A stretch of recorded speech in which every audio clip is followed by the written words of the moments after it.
en el nombre del Señor a compartirles a ustedes, o voy a compartirles a ustedes, el título de lo que lleva la predicación del día de hoy es Gobernados para Gobernar, Gobernados para Gobernar.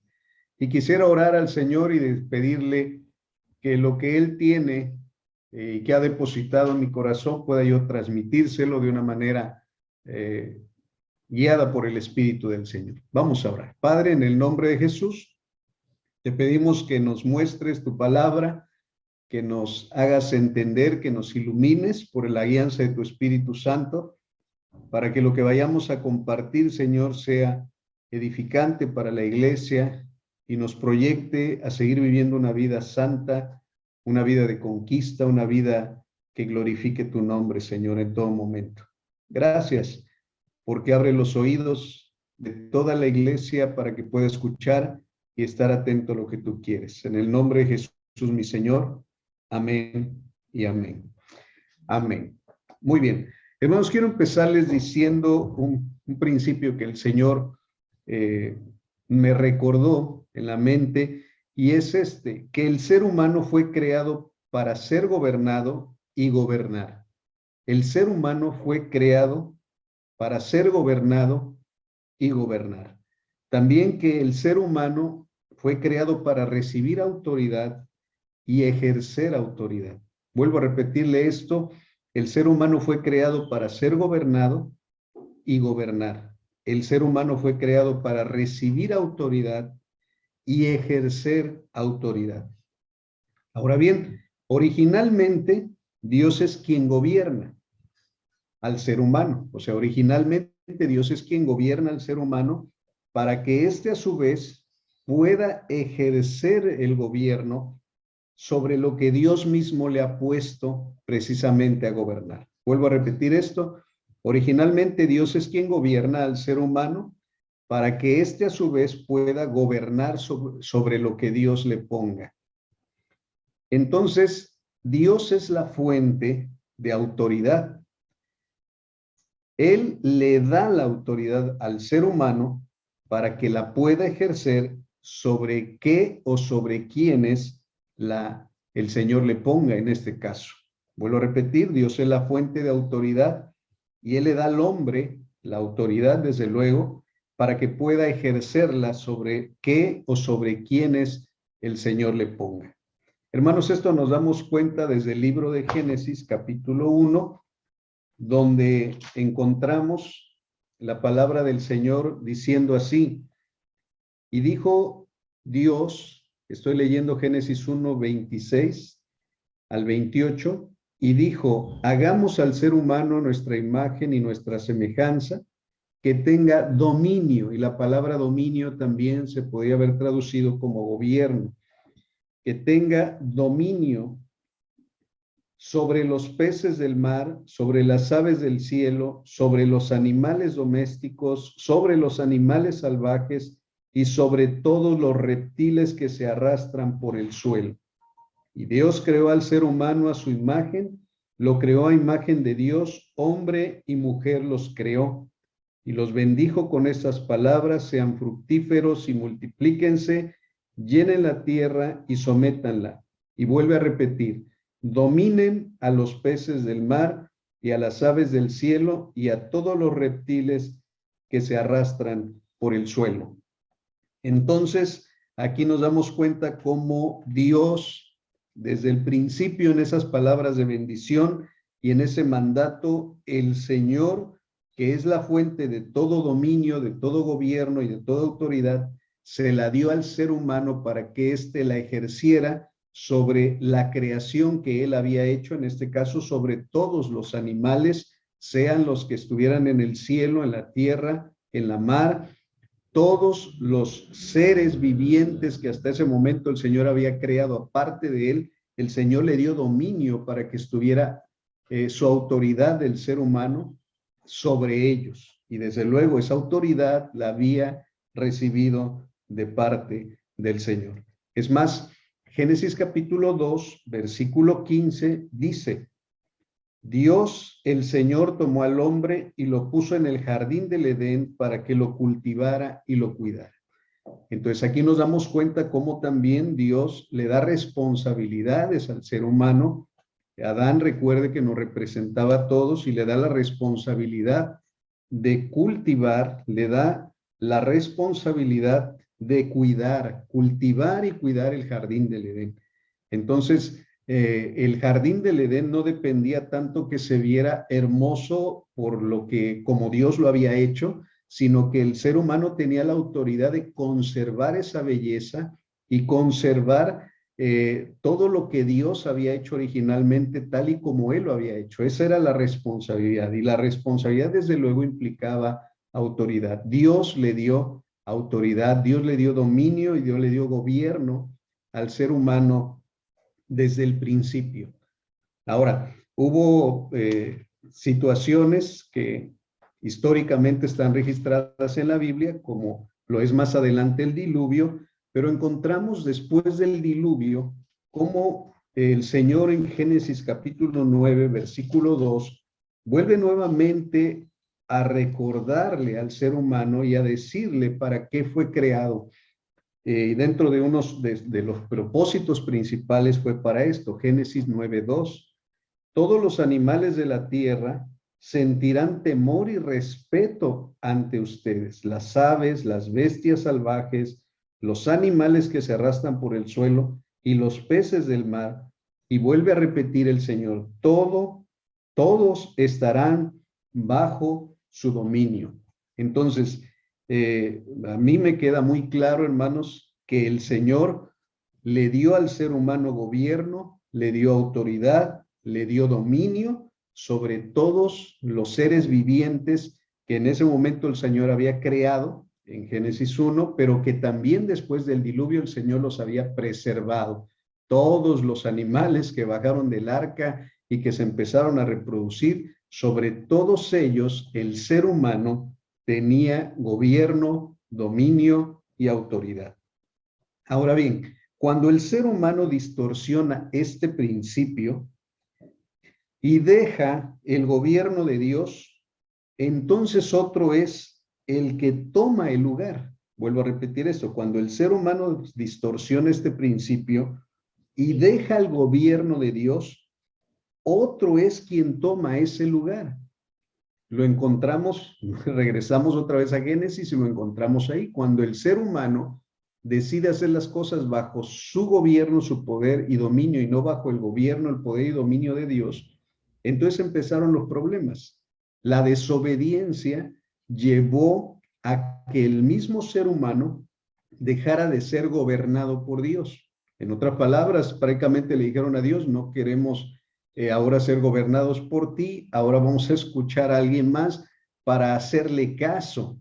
Y nos damos cuenta de una cosa, hermano, que al dejar el gobierno de Dios, quien vino a tomar el lugar de gobierno fue Satanás, fue la carne y fue el mundo. O sea, estos tres enemigos principales, la carne, el mundo y Satanás, tomaron el gobierno, tomaron la autoridad sobre el ser humano. Y desde luego, eso afectó para que ahora el ser humano ya no lo gobernara Dios, sino que ahora el ser humano fuera gobernado por el espíritu diabólico, satánico, por su misma carne y por el mundo, y ahora eso afectaría a lo que Dios le dio a gobernar al ser humano.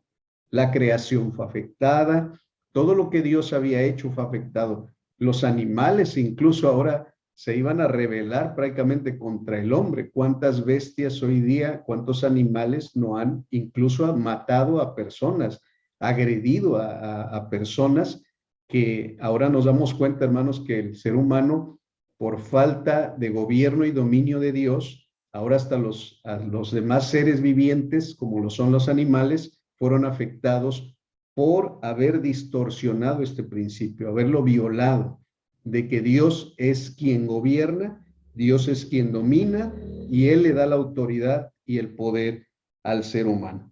Ahora, desde luego, la maldad antes del diluvio se vio evidente porque todos los seres humanos dicen que conforme se iba multiplicando, también se multiplicó la maldad antes del diluvio.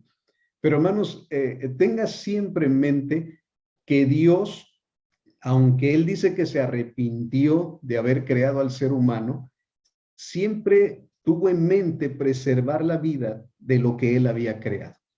Y preservó la vida de los seres humanos en Noé y en su familia, y preservó la vida de todos los seres vivientes, los animales, en el arca. O sea, Dios preservó. Ahí nos damos cuenta de una cosa, o sea, que Dios, aunque se arrepintió de haber creado al hombre por ver tanta maldad, él en mente tenía a un remanente fiel que le iba a servir para poder preservar la creación que él tenía en mente. Y así pasó. Génesis capítulo 6, versículo del 5 al 8, habla de la maldad del hombre y luego viene el diluvio, pero Dios está pensando en cómo preservarlo y ve en este caso a Noé justo delante de él. Dice que lo vio con favor.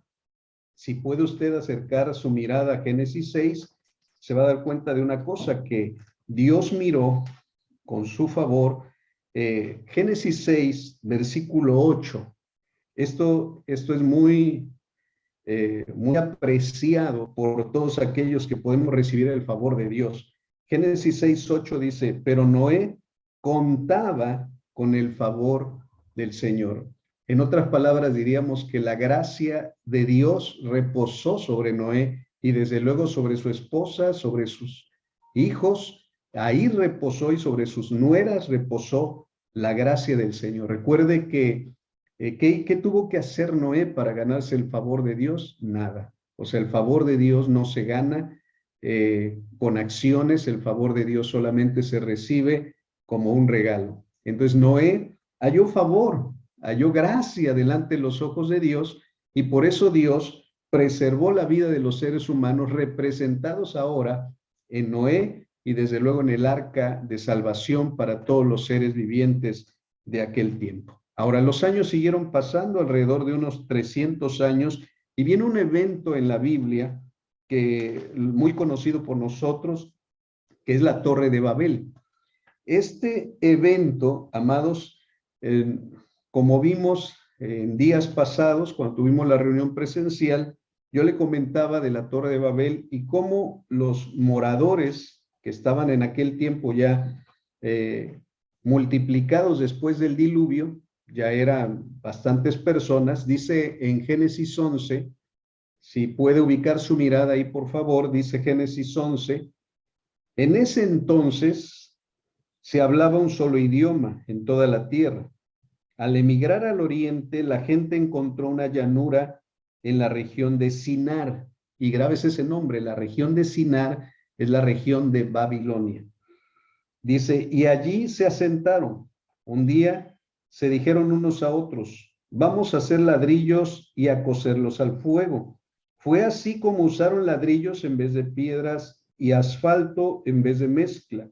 Luego dijeron, construyamos una ciudad con una torre que llegue hasta el cielo, y de este modo nos haremos famosos y evitaremos ser dispersados por toda la tierra. Y como ya lo vimos en algún momento y lo vuelvo a expresar, Dios había dado la orden de que se multiplicaran y se extendieran, se expandieran por toda la tierra.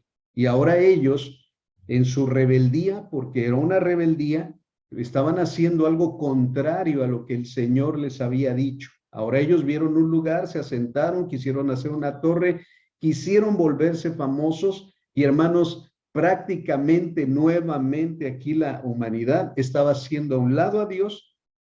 Ahora ellos eran los que querían gobernar, ahora ellos eran los que querían tener el dominio, y que no se hiciera como Dios había dicho que se hiciera. Eso es rebeldía. Rebeldía abiertamente, cuando Dios da una palabra y cuando el ser humano, en vez de hacer esa palabra, hace prácticamente lo contrario de lo que el Señor le dice. Eso es rebeldía y muestra un espíritu que no está conforme al gobierno de Dios. ¿Ok? Entonces, ahí en Babel, el ser humano muestra otra vez su corazón y dice, yo no estoy de acuerdo con lo que Dios dice. Entonces Dios tiene que bajar, tiene que confundir las lenguas y dispersarlos él mismo, para que ahora sí cumplan lo que el Señor les había ordenado. Y fue así como surgen las naciones, los idiomas, etcétera. Pero amados, la gente se sigue multiplicando. O sea, piense en el nombre primero de Noé, ahora piense en otro nombre que usted lo conoce, el nombre de Abraham. Después leemos en Génesis 12, viene la genealogía de uno de los hijos de Noé y ahora aparece el nombre de Abraham. Y en el nombre de Abraham, pues todos de alguna manera nos relacionamos con él, sabemos algo de Abraham y vemos cómo Dios lo elige, lo escoge, lo saca de Ur de los Caldeos, de una tierra muy cercana a lo que se conocía también como la de Sinar, como Babilonia, o sea, era un lugar cercano a donde se había suscitado aquel evento de la Torre de Babel. Y Dios lo tiene que sacar de ahí. Fíjense los planes del Señor, hermanos. Ahí todas las personas habían dejado el gobierno de Dios, pero Dios piensa en alguien y lo llama, en este caso Abraham. ¿Con qué fin? Recuerde que originalmente Dios es quien gobierna sobre el ser humano y el ser humano no quiere dejarse gobernar por Dios.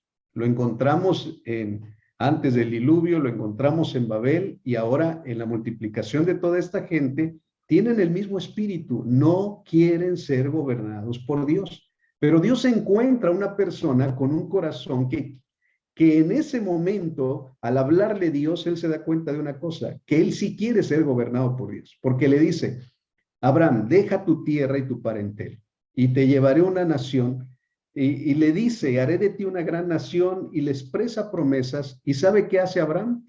Obedece, atiende a la voz de Dios. En este caso, diríamos, Dios elige a un hombre sobre quien quiere él manifestar ahora su gobierno, su poder, su dominio, su autoridad.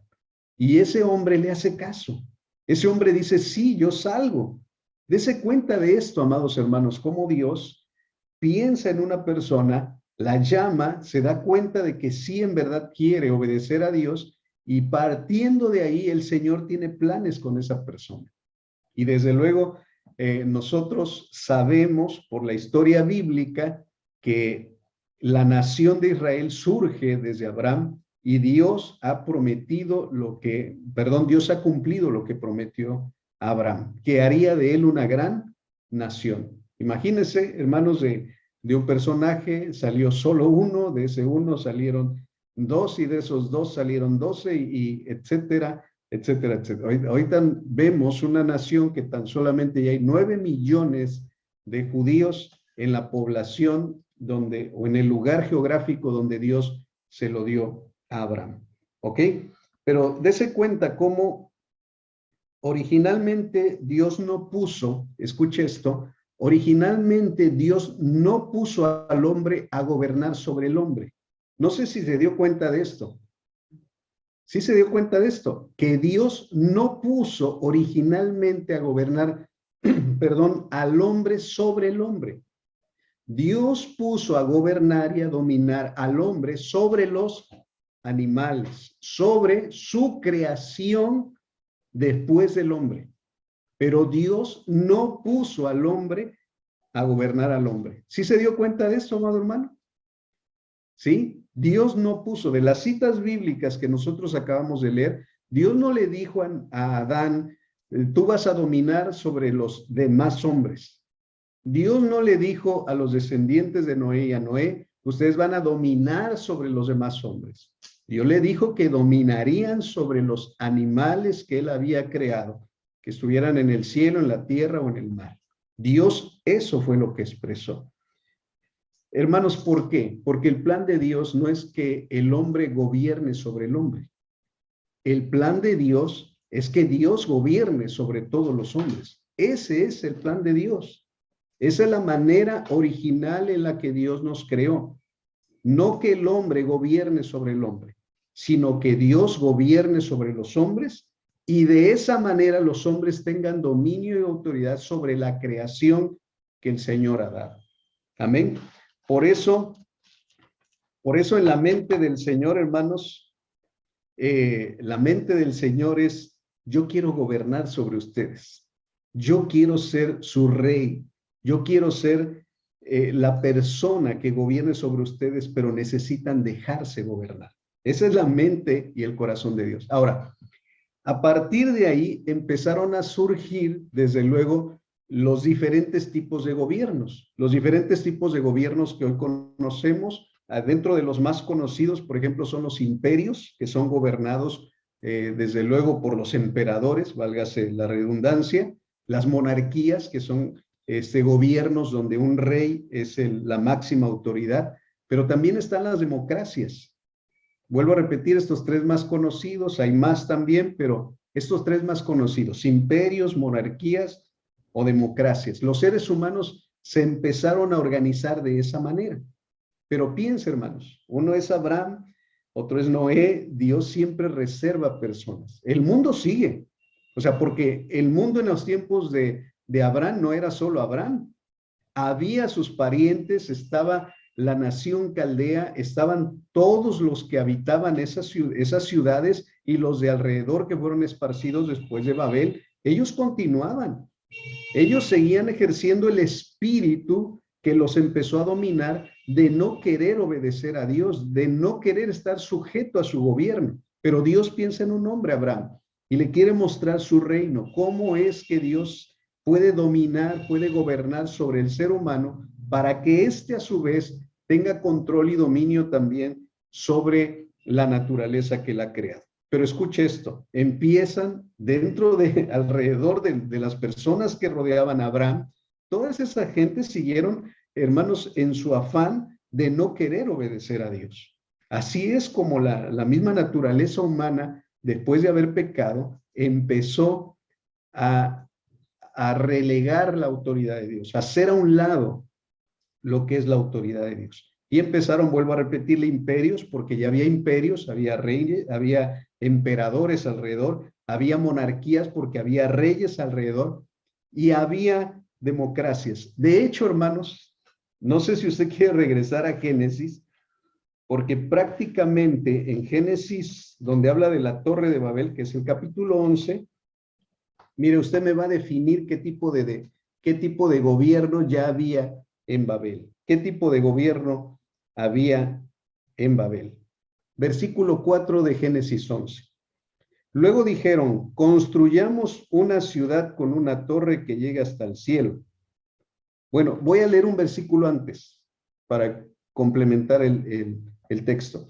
Dice, un día se dijeron unos a otros, vamos a hacer ladrillos y a coserlos a fuego, y fue así como usaron ladrillos en vez de piedra y asfalto en vez de mezcla. Luego dijeron, construyamos una ciudad, una torre que llegue hasta el cielo. De este modo nos haremos famosos y evitaremos ser dispersados por toda la tierra. ¿Qué tipo de gobierno encuentra usted aquí? ¿Sería imperio? ¿Sería monarquía o sería democracia? ¿Había un emperador? No, no había un emperador. ¿Había un rey? Tampoco había un rey. ¿Quién mandaba ahí? ¿Quién mandó o qué gobernó en ese momento? ¿Quién gobernó? Hermano, fue una democracia. O sea, lo que estaba en Babel fue una ¿qué? Una democracia. Que ya viendo la raíz de la palabra democracia es el gobierno del pueblo o el gobierno de las mayorías, en nuestro caso, en estos últimos días. Pero aquí todos estuvieron de acuerdo. O sea, todos estuvieron de acuerdo. No obedecieron la voz de Dios y todos ellos, aunque no sabían lo que era una democracia, yo creo que en ese momento, hermanos, empezaron a fundar las democracias. O sea, quien manda es el pueblo, quien manda son las mayorías, quien manda son de levantemos la mano y a ver cuántos están de acuerdo. ¿A qué? A ver, vamos a construir ladrillos. ¿Cuántos están de acuerdo? Todos, y todos levantaron la mano. Vamos a hacer una torre muy grande que llegue hasta el cielo. ¿Cuántos están de acuerdo? Todos. Pero nunca tomaron en cuenta a Dios, que es el que gobierna sobre todos. No lo tomaron en cuenta. Entonces, al no tomar en cuenta a Dios, ellos estaban haciendo un gobierno diferente al que Dios había instituido. Nunca consultaron a Dios, nunca le dijeron a Dios, Dios, ¿podemos hacer ladrillos? Dios, ¿qué te parece la idea esta de poder hacer nosotros ladrillos? Dios, ¿qué te parece la idea de hacer esta torre? No, porque sabían que iba en contra del gobierno y de la autoridad del Señor. Hermanos, cuando los gobiernos humanos empiezan a emerger, el gobierno de Dios se pone aparte. Todo tipo de gobierno que no esté bajo la autoridad de Dios es un gobierno perverso, diabólico, bajo una influencia satánica, cualquiera que sea, que no esté bajo el gobierno de Dios. Hermanos, ese gobierno es un gobierno diabólico, perverso y que atenta contra la soberanía de nuestro Dios. Amén. Ok. Ahora, este gobierno democrático yo creo que se extendió a todos, pero ya no solo había democracias, en la Biblia usted puede leer cómo había reyes. De hecho, Abraham se topó con reyes, Abraham se encontró con personajes que tenían imperios ya pequeños, pero había imperios. Abraham se topó con estos. O sea, en la historia nos muestra, usted puede leer Génesis del capítulo 12 en adelante, cómo había personajes que ya eran como reyes o eran reyes que gobernaban cierto lugar. O sea, en el alrededor de la gente que rodeaba a Abraham, ya había otro tipo de gobierno que no era el gobierno de Dios. Excluyeron a Dios como gobernante. Ahora bien, la historia nos narra que surge el pueblo de Israel por medio de Abraham y hay dos eventos muy importantes que los llevaron a tener contacto directo o estar sujetos a imperios. Por ejemplo, el imperio egipcio, que estaba regido por un monarca en este caso, pero también lo tenían como si fuera un dios, que era Faraón, se consideraba como un imperio o una monarquía. O sea, y usted recuerda muy bien cuánto tiempo fue que Israel llegó a estar prácticamente dominado bajo el gobierno de Egipto. De hecho, fueron alrededor de 400 años lo que el Señor dijo en su palabra. Mire, alrededor de 75 personas, por lo que dice Hechos 7:14, entraron en Egipto. Y Egipto era una potencia, o era la potencia conocida en ese mundo, era la potencia mundial, Egipto, que dominaba y que gobernaba. Y Dios los llevó ahí al pueblo de Israel. Ahora, ¿qué gobierno tenía Egipto? Era un imperio, era una monarquía porque tenía un rey, porque era un emperador prácticamente. Ahí no gobernaba el pueblo, ahí no decidían quién los iba a gobernar. Ahí gobernaba el emperador. Y lo que se decía, eso se hacía. Era un monarca y ahí gobernaba. Ahora, Israel estuvo tantos años bajo la influencia de ese tipo de gobierno que realmente Israel ya tenía una mentalidad más egipcia que hebrea. Pero Dios, hermanos, siempre piensa en todo. O sea, imagínense, entraron alrededor de 75 personas en Egipto en los días en que José vivía, y cuando iban a salir, en esos años que pasaron, ya habían, según historiadores, dicen que más de 2 millones de personas. Lo que veíamos el día que tuvimos la reunión presencial anterior es que Dios los bendijo tanto que se multiplicaron, ahora sí como decía yo ese día, se multiplicaron como conejos. Y hermanos, había muchísima gente, o sea, había muchísima gente, tanto que los egipcios les empezaron a tener miedo. ¿Por qué? Porque se supone que ellos no debían de regirse por un gobierno como el que ellos se regían. Ellos tenían que ser gobernados ¿por quién? Por Dios. Tenían que ser gobernados por Dios. Y en ese caso no podían ellos sujetarse al faraón, como hasta entonces todos los demás pueblos y naciones bajo ese imperio se sujetaban a él. Entonces, ¿qué pasó? Que Dios puso la mirada nuevamente en un personaje, y ese personaje fue Moisés. O sea, Dios pone su mirada en ese personaje, le preserva la vida porque cuando nace Moisés estaban ejecutando a todos los que nacían niños varones, los estaban ejecutando, y Dios le preserva la vida. Su mamá lo ve hermoso, pues qué mamá no ve hermoso a su hijo, ¿no? Pues dice que era hermoso en gran manera, de esa forma lo ve hermoso, y lo tiene 3 meses. Después de los 3 meses ya no sabe cómo hacer Bueno, los niños lloran, patalean, gritan, tienen hambre, etcétera, y ya no sabía qué hacer para ocultarlo, y lo que hizo fue una canastilla, la calafateó, le puso betún alrededor para que no le entrara el agua y lo arrojó al río. Y la hermana mayor Miriam iba detrás de aquella canastita en el río Nilo, viendo qué pasaba con aquel bebé. Y desde luego usted sabe la historia, la hija de Faraón lo encuentra, y cuando lo encuentra y lo saca del agua, dice, esté sacado del agua, le pondré Moisés, que es lo que significa. Lo cría ella un tiempo, pero se da cuenta que ella no puede amamantarlo. Se lo llevan incluso por medio de Miriam, la hermana mayor de Moisés, se lo lleva a su mamá para que pueda ella amamantarlo. Esto es algo extraordinario. Pero bueno, no me adentraré mucho a la historia, usted la sabe, si no se la sabe, lea Éxodo. Ahí se encuentra. Y preserva la vida de Moisés. 40 años, a los 40 años mata a un egipcio porque siente un celo dentro de su corazón. Él sabe que es hebreo y ve cómo maltrataban a uno de sus hermanos y bueno, mata a un egipcio. Alguien lo ve, después vuelve a querer poner orden en el asunto y le dicen, ¿quieres también matarnos como mataste al egipcio? Pensó que nadie se dio cuenta, prácticamente huyó y así fue, se fue de ahí y estuvo otros 40 años pastoreando ovejas ajenas.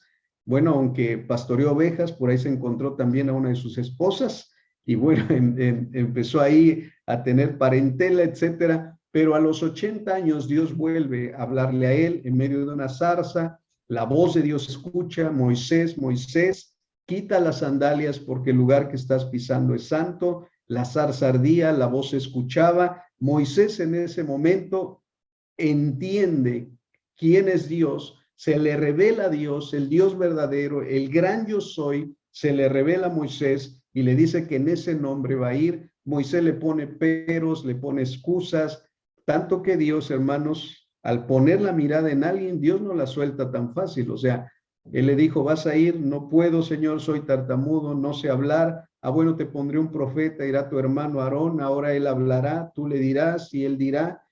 Y fue así como Dios vuelve a enviar a Moisés con Faraón para que sacara al pueblo de Egipto. Hermanos, fíjense la relación. O sea, Dios siempre preserva personas para que puedan serle fiel en medio de un imperio, en medio de un gobierno que no es el de Dios, que no se dejan gobernar por Dios, que la gente sigue sus usos, costumbres, cultura, pero no se dejan gobernar por Dios. Dios pone en medio de eso a una nación, a un pueblo, a un remanente escogido, en este caso a Moisés, en este caso a gente que Dios le vio y dijo, algo puedo hacer con ellos. Pero bueno, hermanos, los saca de Egipto, como usted lo sabe, con ese esplendor y gloria, los lleva por el desierto y algo que vamos a leer también en cabeza y no cola es, ¿falló Dios o falló el pueblo? ¿Por qué? Porque la generación que sale de Egipto no es una generación que posee la tierra que Dios le prometió. ¿Por qué? Porque en el camino ellos prefirieron ser gobernados por un becerro de oro que por el Dios que es espíritu y no se puede ver, que por el Dios que había manifestado todas las plagas sobre Egipto. Ellos prefirieron ser gobernados por dioses que no son Dios. Y Dios, hermanos, desde luego se enojó, tanto así que le dijo a Moisés que iba a acabar con toda aquella gente. No fue así. Dios aún en medio de eso preservó su vida, pero sí les dijo, ¿saben qué? Esta generación no va a entrar a la tierra que yo les prometí. Sus hijos sí. Y así fue como sucedió. Pero ¿qué quiero expresar con esto? Vean la mentalidad que tenían los egipcios. Una mentalidad de no ser gobernados por Dios, de tener un gobierno diferente al gobierno de Dios. En este caso, Faraón. Vean cómo sale el pueblo de Israel de Egipto, pero Egipto no salió de su mentalidad. Ellos traían una mentalidad de gobierno de dioses, no de un solo Dios. Ellos pensaban en ser gobernados en lo que no es Dios, en la creación antes que al creador. Y ellos empezaron a adorar lo que no es Dios. Y Dios, desde luego, se enfureció y tuvo que actuar. Esa generación se quedó en el desierto. Hermanos, generación que no se deja gobernar por Dios es una generación que está destinada a morir. Generación que sigue sus usos, costumbres, culturas, formas que les heredaron sus padres y no quieren el gobierno de Dios, no quieren hacer las cosas como Dios quiere y pide que se hagan. Es una generación que está destinada a morir. Es una generación que está destinada a que sus hijos mueran y se vayan camino a la condenación, camino a la perdición. Por eso es muy importante, hermanos, que entendamos esta mañana qué tipo de gobierno es el que estamos siguiendo en nuestras casas, en nuestros hogares, qué tipo de gobierno es el que estamos nosotros teniendo como personas. ¿En verdad estamos dejando que Dios nos gobierne o nos gobiernan las circunstancias o nos gobierna el sistema que nos están imponiendo o nos gobiernan nuestros propios pensamientos, haciéndonos nosotros a nosotros mismos como si fuéramos dioses? ¿Qué es lo que nos está gobernando? ¿Quién es quien nos está dirigiendo? Y eso es algo que debemos replantearnos cada uno de nosotros en este momento. Ahora bien, el pueblo de Israel llegó a la tierra prometida la siguiente generación, no la que salió de Egipto, que llevaban una mentalidad de adorar a otros dioses que no eran Dios, una mentalidad de no ser gobernados por Dios. Llegaron a la tierra prometida y nuevamente el favor de Dios, hermanos, se empezó a manifestar ahí. En verdad, era una tierra que fluía leche y miel, era una tierra que daba frutos grandes y abundantes, pero el pueblo de Israel nuevamente no quiso, hermanos, seguir gobernado por el Señor. ¿Y qué pasó? O sea, ¿qué pasó allí? Ya estando ellos en la tierra prometida, Dios empezó a levantar, como está escrito en el libro de los jueces que se levantaban, les expresaban la palabra, cada vez que se desviaban venía alguien y les hablaba. Bueno, hubo uno de ellos, llamado Samuel, que el Señor empezó a levantar. Desde luego fue pedido al Señor. Samuel nace por una obra milagrosa porque su madre era estéril. Y Dios lo empieza a formar a él y pone su mirada en Samuel. Y ahora Samuel, hermanos, es un referente de una vida piadosa en medio de un pueblo bastante pecador, como lo era entonces el pueblo de Israel. ¿Quién gobernaba hasta los días de Samuel al pueblo de Israel? ¿O quién aparentemente lo gobernaba? Pues tenía que ser Dios. O sea, Dios era el que le hablaba, Dios era el que tomaba las decisiones, Dios era el que decidía dónde iban a ir, qué iban a hacer. Dios había tomado el control de todo hasta ese momento en los días de Samuel. Y quiero que vaya conmigo al primer libro de Samuel porque hay un acontecimiento bastante interesante que es un parteaguas en el gobierno del pueblo de Israel. Primer libro de Samuel. Primer libro de Samuel, capítulo 8, es un parteaguas en cuanto al gobierno, refiriéndome al pueblo de Israel, porque alrededor las demás naciones, ahorita nos vamos a dar cuenta cómo eran gobernadas, pero en específico el pueblo de Israel, el pueblo que nació, que surgió de Abraham, de la promesa de Isaac, de Jacob, de todos aquellos patriarcas y que ahora se había multiplicado y que ahora estaban en la tierra prometida. ¿Qué pasó con ellos? Veamos este parteaguas, capítulo 8. Voy a leer algunos versículos solamente del 1, voy a empezar a leerlo para contextualizar. Dice, cuando Samuel entró en años, o sea, esto quiere decir que cuando Samuel ya se puso viejito, puso a sus hijos como gobernadores en Israel. ¿Los puso como qué? Como gobernadores. Pero recuerde esto, hermano. Si Samuel gobernaba o estaba como gobernador, él no hacía nada si no le consultaba a Dios. Eso guárdelo en su corazón. Aunque Samuel gobernaba, no era un rey absoluto que hacía lo que bien le parecía. Era un profeta que estaba sujeto a la voz de Dios y conforme Dios le decía, eso le decía al pueblo. Entonces, a final de cuentas, quien gobernaba era Dios. Pero escuche esto, cuando Samuel ya era viejito, puso a sus hijos como gobernadores en Israel. Aquí no dice la Biblia si Dios le dijo que los pusiera. Aquí no dice la escritura, ahora vas a poner a tus hijos como gobernadores. Yo creo que aquí sí le falló a Samuel el poner a sus hijos como gobernadores. Pero bueno, versículo 2. Dice, concede en Berseba. El hijo mayor se llamaba Joel y el segundo Abías. Pero ninguno de los dos siguió el ejemplo de su padre, sino que ambos se dejaron guiar por la avaricia, aceptando sobornos y pervirtiendo la justicia. Hermanos, los gobernadores dejaron de ser gobernados ¿por quién? Por Dios. Y los gobernadores que puso Samuel ahora se estaban dejando gobernar ¿por quién? ¿Quién fue su Dios en ese momento? La avaricia, el soborno, la perversión de la justicia. Eso era quien los gobernaba. Y hermanos, desde luego esto se empezó a distorsionar. Y mire lo que dice el versículo 4. Por eso se reunieron los ancianos de Israel y fueron a Ramá para hablar con Samuel. Le dijeron, tú has envejecido ya y tus hijos no siguen tu ejemplo. Mejor, y miren, ay Señor, la democracia, la maldita democracia, mire lo que dice el versículo.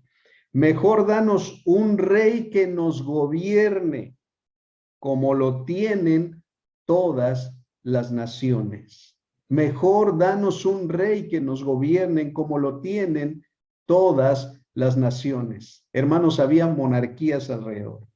Alrededor del pueblo de Israel había monarquías, había reyes que los gobernaban. Lo que el rey decía, eso hacían. Y ellos, el pueblo de Israel, que era gobernado por Dios, el rey de reyes, el señor de señores, el todopoderoso, ahora quería que los gobernaran otro humano. Ahora quería que los gobernara otra persona igual a ellos y no Dios. Esto es tremendo. Hermanos, eso tiene que llevarnos a nosotros a pensar en la diferencia que es estar sujeto a autoridad porque Dios la ha puesto y obedecer. Y otra cosa es que no queramos que Dios nos gobierne por medio de las autoridades que Él ha puesto. Eso es algo totalmente diferente, porque ellos querían algo similar a lo de las demás naciones. Dios no gobernaba esas naciones, gobernaba un rey, gobernaba un emperador, gobernaba una persona y lo que decía ese emperador, ese rey, eso se hacía y ellos querían lo mismo. Por eso dice, sigue diciendo la palabra del Señor en el versículo 6. Cuando le dijeron que querían tener un rey, Samuel se disgustó y entonces se puso a orar al Señor. Sí, hasta entonces se puso a orar entonces. ¿Por qué no oró antes de poner a sus hijos como gobernadores? Ahora sí estaba orando. Y bueno, versículo 7. Pero el Señor le dijo, considera seriamente todo lo que el pueblo te diga.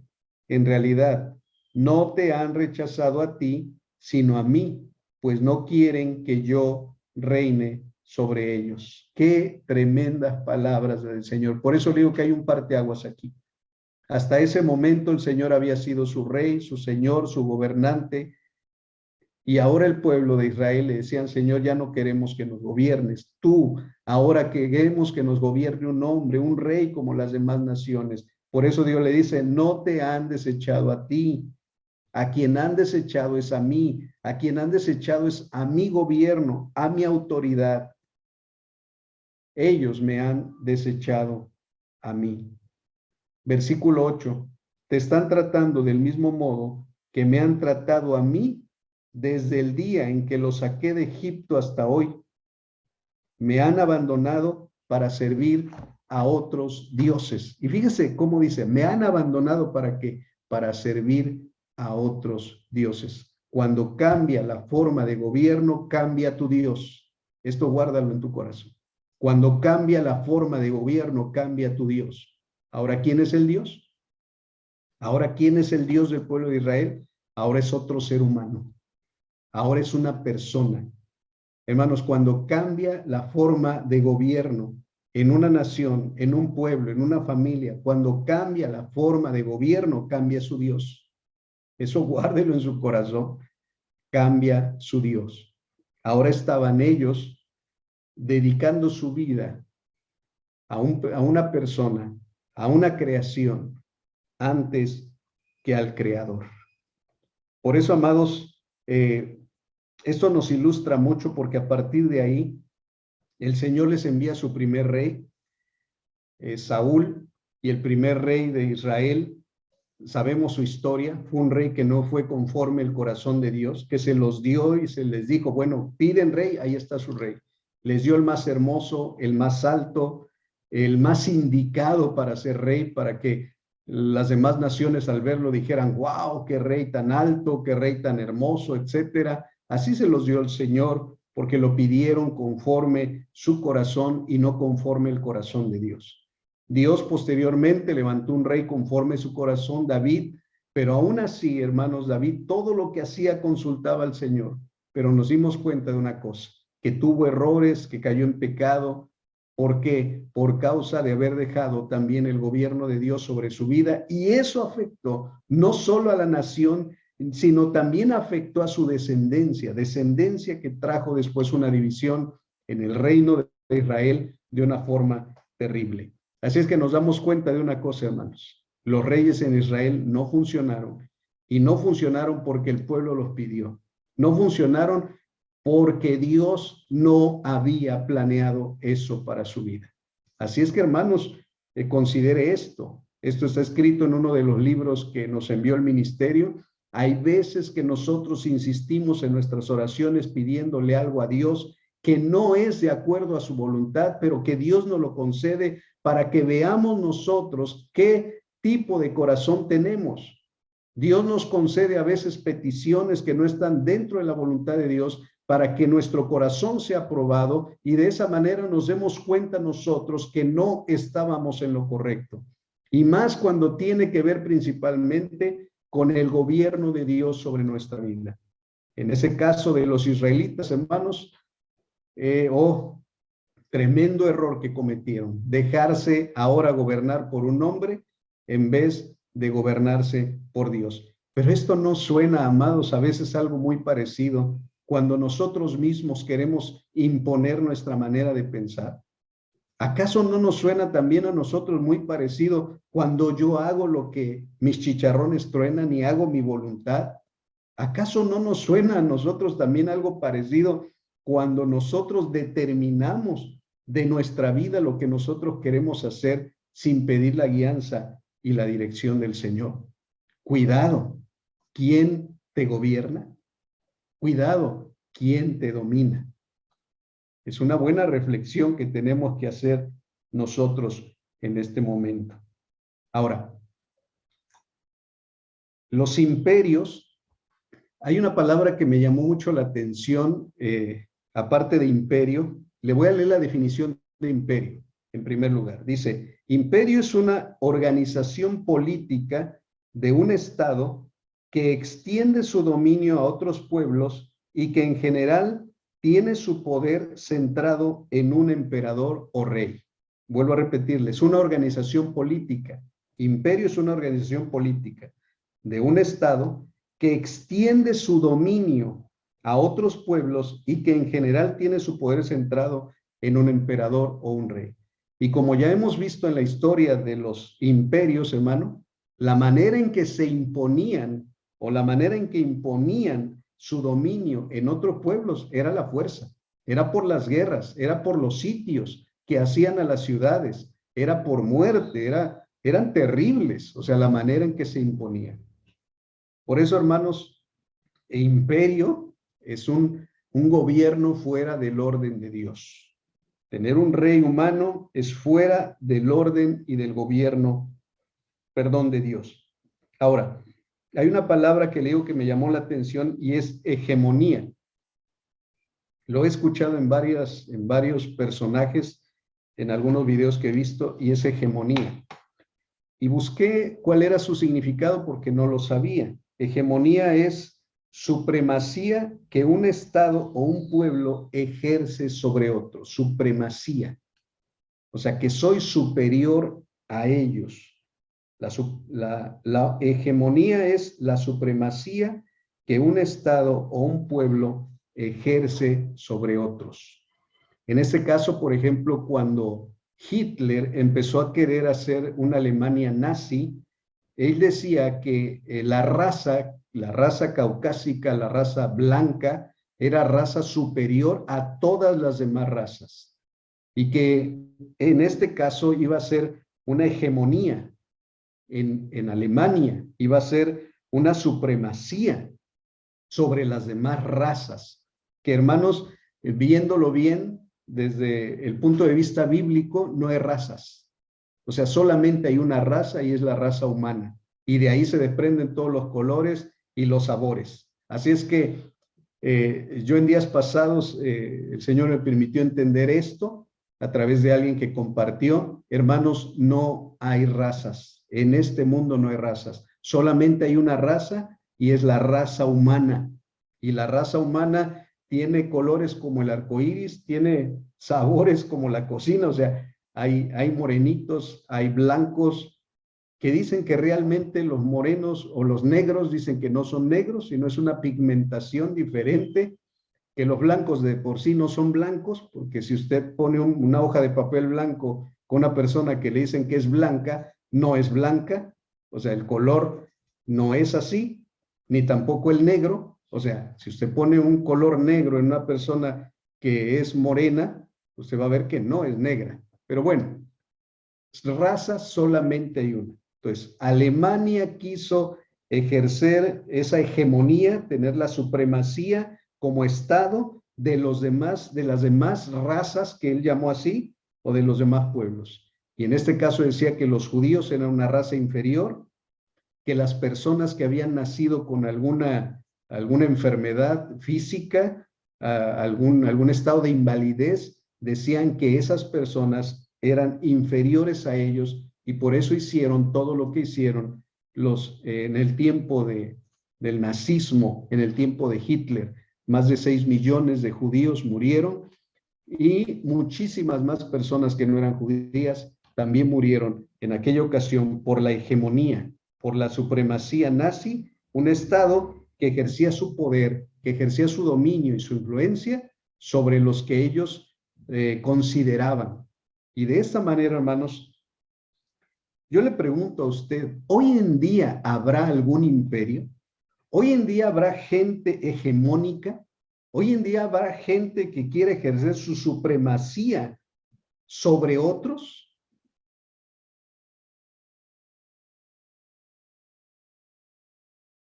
Desde luego, tenemos gobiernos capitalistas, socialistas, democracias, hay reinos, pero ya los reinos prácticamente nada más son, ahora sí como las historias, nada más son como de juguete, o sea, no ejercen poder, no ejercen dominio, están solamente mantenidos por el Estado prácticamente y muy costoso, por cierto, pero bueno, no me quiero meter en eso. Pero fuera de eso, ¿habrá hoy en día hegemonías? ¿Habrá hoy en día imperios que quieran sentirse superiores a los demás y que quieran ejercer dominio, control y poder sobre todos los demás? Desde luego que sí los hay. O sea, desde luego que sí los hay. Y hay gente que quiere acabar con la gente. Hay gente que tiene un gobierno, un poder demoníaco y satánico. Ahora, Dios está en medio de esto, Dios está en medio de esto. Y desde luego que lo está. Dios está, si quiere volver a repetir conmigo el Salmo 113, precioso salmo que leímos, en uno de sus versículos, hermanos, esto nos da siempre a nosotros paz, seguridad, tranquilidad en el Señor. El Salmo 113, que leímos desde el principio, dice en uno de sus versos, el versículo 4, el Señor domina sobre todas las naciones y su gloria está sobre los cielos. El Señor domina sobre todas las naciones y su gloria está sobre los cielos. ¿Usted cree esto? Yo creo esto. Hermanos, ¿quién domina sobre México? Nuestro Dios. ¿Quién domina sobre Estados Unidos? nuestro Dios. ¿Quién domina sobre Guatemala, El Salvador, Honduras, Nicaragua, Costa Rica, Panamá, Argentina, Chile, Colombia, Brasil, Perú? ¿Quién domina sobre esas naciones? Nuestro Dios. ¿Quién domina sobre el Canadá? ¿Quién domina en Europa, en Asia? ¿Quién domina en África? ¿Quién domina es nuestro Dios? Ahora, pero en medio de esto, el Señor me llevó a hacer, en días pasados le recomendaba yo leer el libro del profeta Daniel, y es algo, hermanos, que quiero compartirles, pero más adelante. Hoy nos vamos a quedar hasta aquí, porque ¿quién gobierna nuestra vida? Es una pregunta que tenemos que hacernos. ¿Quién está gobernando nuestra vida?